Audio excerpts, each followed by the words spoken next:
आज का टॉपिक जो है बड़ा अच्छा है और नितेश जी का बहुत बहुत धन्यवाद कि हमको मौका दिए बोलने के लिए। इस पे बात करेंगे हम लोग। टॉपिक इसलिए महत्वपूर्ण है क्योंकि जितने भी बात हम लोग अभी सुने कि समय हम लोग को बर्बाद नहीं करना चाहिए या धैर्य रखना चाहिए, तो ये किस पे करें, कहाँ अप्लाई करें, है ना। हम अपने कैरियर को किस तरफ ले जाएं। सबसे ज़्यादा 10th के बाद कन्फ्यूजन होता है। आप लोग के भी पास वो मीम आया होगा कि 10th से पहले 2 रेलवे लाइन चल रहा है, देखें हैं कि नहीं आप लोग, व्हाट्सएप पे कहीं आया होगा कि 10th के पहले 2 लाइन चल रहा है और 10th के बाद पूरा रेलवे का जो जंक्शन के पास पूरा ट्रैक का पूरा एक क्या कहते हैं उसको, मकड़ी का जाल जैसा।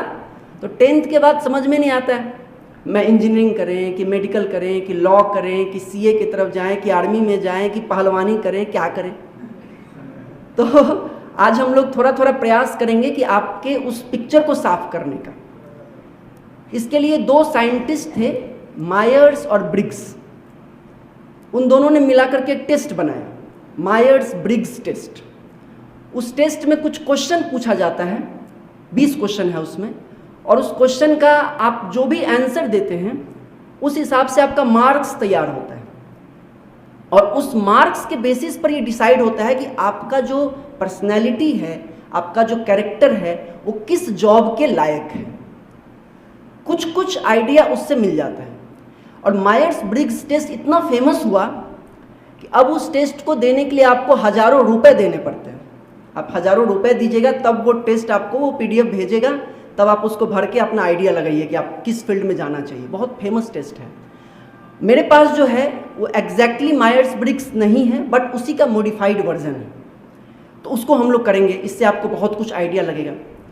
लेकिन उससे पहले एक सवाल आप लोगों से है। हिमांशु, आप बताइए ज़रा, खाने में क्या अच्छा लगता है आपको? खाने में बेस्ट कि एकदम आहा हा आनंद में है, इसको खाने के बाद दुनिया में और कोई आनंद नहीं है?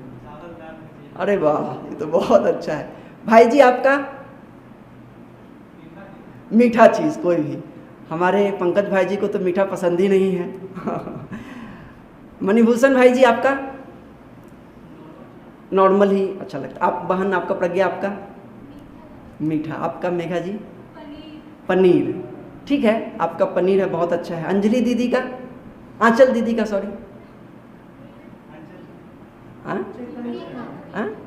कंचन दीदी जी, क्या तीखा कुछ? अच्छा एक बात बताइए, ठीक है, मेघा जी का जैसे पनीर है, मीठा है। हाँ, क्या है बाबू, आप क्या खाते हैं? रोटी। ठीक है, सब लोग का अपना कुछ कुछ है। तो मेरा एक सवाल है कि जैसे आपका पनीर है, आपका मीठा है, तो आपका पनीर इसलिए है क्या कि आपके चचेरी बहन का भी पनीर है, या किसी का आपका जैसे नॉर्मल है तो आपका कोई फूफा के बेटा या बेटी का वो है, इसीलिए आपका वो है क्या? क्यों है आपका वो फेवरेट? क्योंकि आपको अच्छा लगता है।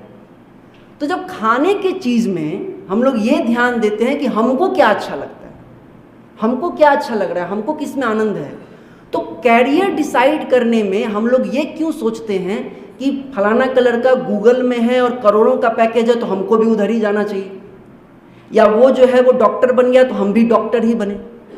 जब खाने के मामले में हम लोग इतना अपना सोचते हैं कि हमको किस में अच्छा लगता है, तो कैरियर के बारे में इतना हम लोग ढीला ढाला रवैया क्यों अपनाते हैं? दुनिया में 3 तरह के लोग हैं। एक लोग वो हैं जो काफ़ी गरीब हैं, जो कि डेली अपना मजदूरी करके अपना खर्चा उठाते हैं। दूसरे लोग वो हैं जो जॉब करते हैं, जो किसी न किसी कंपनी में हैं, अपने सैलरी, मंथली सैलरी मिलती है, उस पर अपना गुजारा चलाते हैं। अब उनकी क्या स्थिति है कि अगर जो बॉस हैं, जो हेड हैं, अगर वो उनका बड़ाई कर दिए कि अरे तुम तो बहुत अच्छा काम करते हो, बड़ा अच्छा एम्प्लॉय, पूरा खुश, हम ही तो मालिक हैं, अब मेरा ही जो है सो है। और अगर बॉस डांट दिए तो अरे ज़िंदगी बहुत ख़राब है, ज़िंदगी बर्बाद हो गया। तो ये स्थिति है जॉब वालों की, है ना। तो दूसरी कैटेगरी ऐसे लोगों की है जो कि बिल्कुल भी संतुष्ट नहीं है अपने जॉब से, बस चल रहा है, किसी तरह से चल रहा है, जीवन कट रहा है। और तीसरी कैटेगरी ऐसे लोगों की है जिन्होंने अपने अंदर के हुनर को पहचाना है कि मेरा क्या इंटरेस्ट है, मेरा किस में टैलेंट है, और उसमें उन्होंने अपने आप को बढ़ाया है, उसी में आगे बढ़े हैं।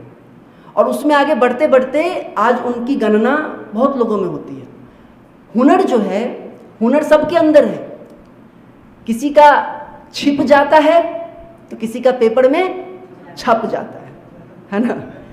और एक और बड़ा अच्छा लाइन है कि हुनर तेरे भी अंदर है, पहचानने की देरी है। हुनर तेरे भी अंदर है, पहचानने की देरी है, और अगर पहचान लिया तो हर कामयाबी तेरी है। तो हुनर जो है, टैलेंट जो है, वो हर किसी के अंदर में है। आपको कुछ एग्जाम्पल बताते हैं। मार्क जुकरबर्ग जो थे, बचपन से ही कोडिंग का उनको शौक था। 8-10 साल में उन्होंने एक ऐप बना दिया, फेस टाइम, और उसी से वो लोगों को लिंक करने लगे। बड़े हुए तो उसी को डेवलप करके क्या बना दिए, फेसबुक बना दिए।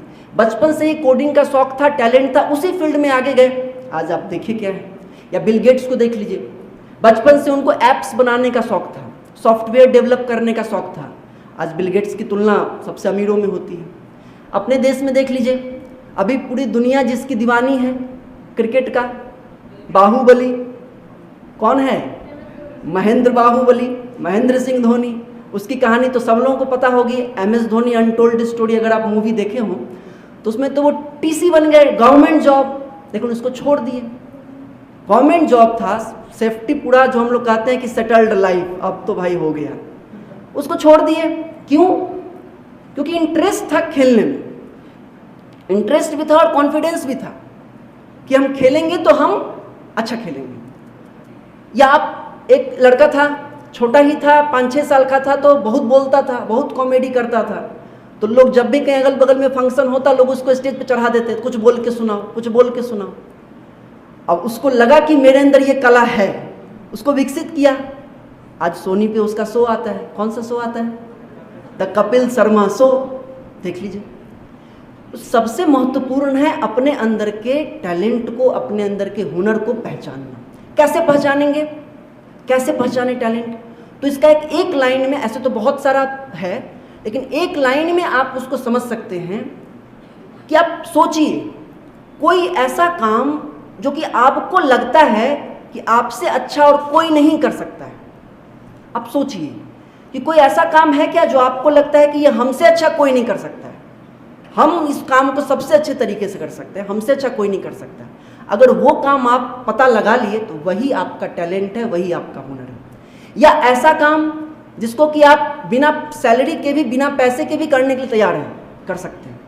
या ऐसा काम जिसको करने के बाद आपका एनर्जी लेवल और बढ़ जाता है। ऐसे लोग काम करते थक जाते हैं, ऐसा काम जिसको करने के बाद आपका एनर्जी लेवल बढ़ जाता है और काम करने की इच्छा हो जाती है, वो आपका टैलेंट है, वो आपका हुनर है। ऐसा काम जिसको कि आप बहुत थके हुए हैं तो भी करने के लिए तैयार हैं, वो आपका टैलेंट है। इसको पहचानने का हम लोग को प्रयास करना चाहिए।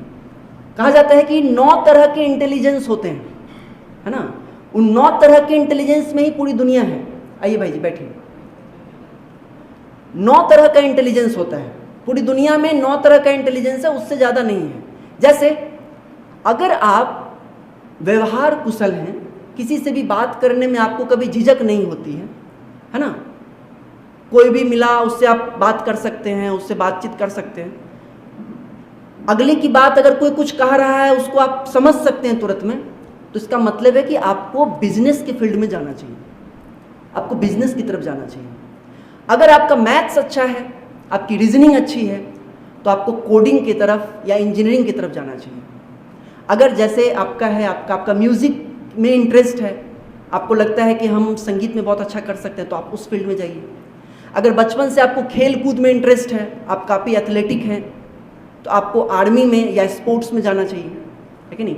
अगर जैसे कि भाई जी ध्यान कराते हैं, अगर ध्यान करने के क्रम में आप चीज़ों को अच्छे से इमेजिन कर सकते हैं, अगर आपको हम कहें कि आंख बंद कीजिए, कोई हेक्सागोन, षटकोण जो होता है उसको आप इमेजिन कीजिए, या हम कुछ भी कहें, कुछ भी इमेजिन कीजिए, आप दिमाग में उसको इमेजिन अगर कर पा रहे हैं, बहुत जल्दी कर पा रहे हैं, तो इसका मतलब है कि आपको आर्किटेक्ट में जाना चाहिए, या आपको इंजीनियरिंग, सिविल इंजीनियरिंग या प्रोडक्ट डिज़ाइनर, ये सब के फील्ड में जाना चाहिए। तो ऐसा कुछ पैरामीटर्स जो है, ये अगर हम लोग देखें तो आप अपने फील्ड को डिसाइड कर सकते हैं। और एक बार फील्ड डिसाइड हो गया कि आपको किधर जाना है, तब आप फिर जो भी हम लोग पढ़े, आप मेहनत कीजिए, आप अपना समय दीजिए, आप धैर्य रखिए, तो आप बहुत ज़बरदस्त सफलता हासिल कर सकते हैं।